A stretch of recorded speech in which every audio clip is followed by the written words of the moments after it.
तत्सत। अध्यात्म रामायण अयोध्या कांड प्रथम सर्ग।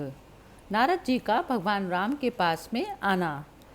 श्री महादेव जी पार्वती जी से बोले, एक दिन जब सर्व अलंकार विभूषित श्री रामचंद्र जी अपने अंतःपुर के आंगन में एक रत्न सिंहासन पर सुखपूर्वक बैठे हुए थे तथा जिस समय नीलोत्पल दलश्याम कौस्तुभ मणि मंडित उन रघुनाथ जी पर श्री सीता जी रत्न दंड युक्त चंवर डुला रही थी और वे आदरपूर्वक दिए हुए तांबूल चरण आदि से आनंदित हो रहे थे, उसी समय उन्हें देखने के लिए देव ऋषि नारद जी आकाश से उतरे।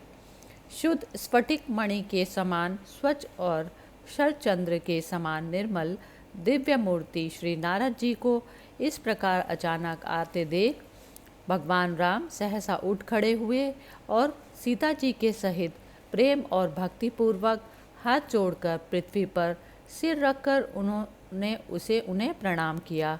फिर भगवान राम ने परम प्रीतिपूर्वक नारद जी से कहा, हे मुनि श्रेष्ठ, हम जैसे विषयासक्त संसारी मनुष्यों के लिए आपका दर्शन अत्यंत दुर्लभ है।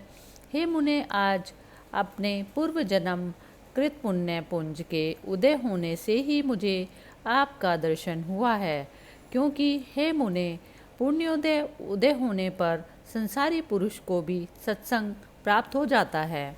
अतः हे मुनीश्वर, आज आपके दर्शन से ही मैं कृतार्थ हो गया। अब मुझे आपका क्या कार्य करना होगा तो आप बताइए, जिसे मैं पूर्ण करूं। ये सब राम ने नारद जी से पूछा। तब नारद जी ने भक्त वत्सल भगवान राम से कहा, हे राम, आप सामान्य मनुष्यों के इन वाक्यों से मुझे क्यों मोहित कर रहे हैं। हे विभो, आपने जो कहा है कि मैं संसारी हूँ सो ठीक ही है, लेकिन संपूर्ण संसार का जो आदि कारण है वह माया आपकी गृहिणी है। हे प्रभु, आपकी सन्निधि मात्र से ही उस माया से ब्रह्मा आदि सब प्रजाएं उत्पन्न होती हैं। वह सत्व रज तमोमयी त्रिगुणात्मका माता माया सदा आपके आश्रित होकर ही भासमान होती है तथा स्वगण अनुरूप शुक्ल, लोहित और कृष्ण वर्ग प्रजा उत्पन्न करती है। इस त्रिलोकी रूप महाग्रह के आप गृहस्थ कहे गए हैं। आप भगवान विष्णु हैं और जानकी जी लक्ष्मी जी हैं। आप शिव हैं और जानकी जी पार्वती हैं। आप ब्रह्मा हैं और जानकी जी सरस्वती हैं तथा आप सूर्यदेव हैं और जानकी जी प्रभा हैं। आप चंद्रमा हैं, शुभ लक्ष्मणा सीता जी रोहिणी हैं। आप इंद्र हैं और सीता जी पुलोम कन्या शची हैं। आप अग्नि हैं तो सीता जी स्वाहा हैं। हे प्रभु, अब सबके काल रूप यम हैं और सीता संयमिनी हैं। हे जगन्नाथ, आप निरति हैं और जानकी जी तामसी हैं। हे राम, आप वरुण हैं और शुभ लक्षण माँ जानकी भृगु कन्या वारुणी हैं। आप वायु हैं तो सीता जी सदागति हैं। हे राम, आप कुबेर हैं तो सीता जी उनकी सब संपत्ति हैं तथा आप लोक संहारकारी रुद्र हैं तो सीता जी रुद्राणी कहलाती हैं। हे राघव, निसंदेह संसार में जो कुछ पुरुषवाचक है वह सब आप हैं और स्त्रीवाचक सब श्री जानकी जी हैं। अतः हे देव, त्रिलोकी जी में से आप दोनों से अतिरिक्त और कुछ भी नहीं हैं। आप ही के आभास से प्रकट हुआ अज्ञान अव्याकृत कहलाता है। उससे महतत्व से सूत्रात्मा हिरण्यगर्भ और सूत्रात्मा से सर्वात्मक लिंग देह उत्पन्न होता है। अहंकार, बुद्धि, पंच प्राण और 10 इंद्रियां, इनके समूह को ही प्राज्ञ जन्म मृत्यु और सुख दुख आदि धर्मों वाला लिंग देह बताते हैं। वह लिंग देह अभिमानी चेतनाभास ही जगत में तन्मय हुआ है, जीव नाम से विख्यात है। अनिर्वचनीय और अनादि अविद्या ही इस जीव की कारण उपाधि कही गई है। शुद्ध चेतन की स्थूल, सूक्ष्म और कारण, ये 3 उपाधियां हैं। इन उपाधियों से युक्त होने से वह जीव कहलाता है और इससे रहित होने से परमेश्वर कहलाता है।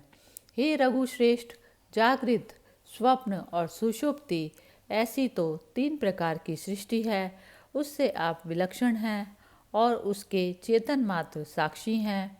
यह संपूर्ण जगत आप ही से उत्पन्न हुआ है, आप ही में स्थित है और आप ही में लीन होता है, इसीलिए आप ही सब के कारण हैं। रज्जु में सर्प भ्रम के समान अपने को जीव मानने से मनुष्य को भय होता है, पर वही जब यह समझ लेता है कि मैं परमात्मा हूँ तो संपूर्ण भय और दुखों से छूट जाता है, क्योंकि चिन्ह मात्र ज्योति स्वरूप आप ही सबके शरीरों में स्थित होकर उनकी बुद्धियों को प्रकाशित करते हैं, इसीलिए आप ही सबके आत्मा हैं। रज्जु में सर्प भ्रम के समान अज्ञान में ही आप में संपूर्ण जगत की कल्पना की जाती है, सो आपका ज्ञान होने से वह सब लीन हो जाती है। स्तुराम मनुष्य को सदा ज्ञान का अभ्यास करना चाहिए। आपके चरण कमलों की भक्ति से युक्त पुरुषों को ही क्रमशः ज्ञान की प्राप्ति होती है, अतः जो पुरुष आपकी भक्ति से युक्त है वे ही वास्तव में मुक्ति के पात्र हैं। हे प्रभु, मैं आपके भक्ति के भक्त और उनके भी भक्तों का दास हूँ, अतः आप मुझे मोहित ना कर मुझ पर अनुग्रह कीजिए। हे प्रभु, आपके नाभि कमल से उत्पन्न हुए ब्रह्मा जी मेरे पिता हैं, अतः मैं आपका पौत्र हूँ। हे राघव, आप मुझ भक्त की रक्षा कीजिए। इस प्रकार कहकर और बारंबार प्रणाम कर श्री नारद जी ने नेत्रों में आनंद अश्रु भर कर कहा, हे रघुश्रेष्ठ, मुझे ब्रह्मा जी ने आपके पास भेजा है। आपका अवतार रावण का वध करने के लिए हुआ है, किंतु अब पिता दशरथ आपको राज्य शासन के लिए अभिषिक्त करने वाले हैं। हे राम, यदि राज्य में आसक्त होकर आप रावण को ना मारेंगे तो पृथ्वी का भार उतारने के लिए जो आपने प्रतिज्ञा की थी उसका क्या होगा। अतः हे राजेंद्र, आप उसे सत्य कीजिए, क्योंकि आप सत्य प्रतिज्ञा ही हैं। नारद जी के ये सब वचन सुनकर श्री रामचंद्र जी ने मुस्कुराकर कहा नारद जी से, सुनिए, क्या कोई ऐसी बात भी है जिसे मैं न जानता हूँ। मैंने पहले जो कुछ प्रतिज्ञा की है वह मैं निसंदेह पूर्ण अवश्य करूँगा, किंतु कालक्रम से जिन जिन का प्रारब्ध क्षीण होता जाएगा उन दैत्यों को ही मारकर मैं क्रमशः पृथ्वी का भार उतारूँगा। रावण का वध करने के लिए मैं कल दंड कारण्य को जाऊंगा और वहाँ 14 वर्ष मुनिवेश धारण कर रहूँगा। उस दुष्ट को सीताहरण के विष से मैं कुटुंब के सहित नष्ट कर दूंगा। श्री रामचंद्र जी के इस प्रकार प्रतिज्ञा करने पर नारद जी अति प्रसन्न हुए। उन्होंने राम जी की 3 परिक्रमाएं की और उन्हें दंडवत प्रणाम कर उनकी आज्ञा ले आकाश मार्ग से देवलोक को चले गए। मनुष्य नारद और रामचंद्र जी के इस संवाद को नित्य भक्तिपूर्वक जो पढ़ता है, सुनता है या स्मरण करता है, वह वैराग्यपूर्वक क्रमशः देवताओं को अत्यंत दुर्लभ कैवल्य मोक्षपद प्राप्त कर लेता है। इति श्री मद अध्यात्म रामायणे उमा महेश्वर संवादे अयोध्या कांडे प्रथम सर्ग समाप्त। हरि ओम तत्सत।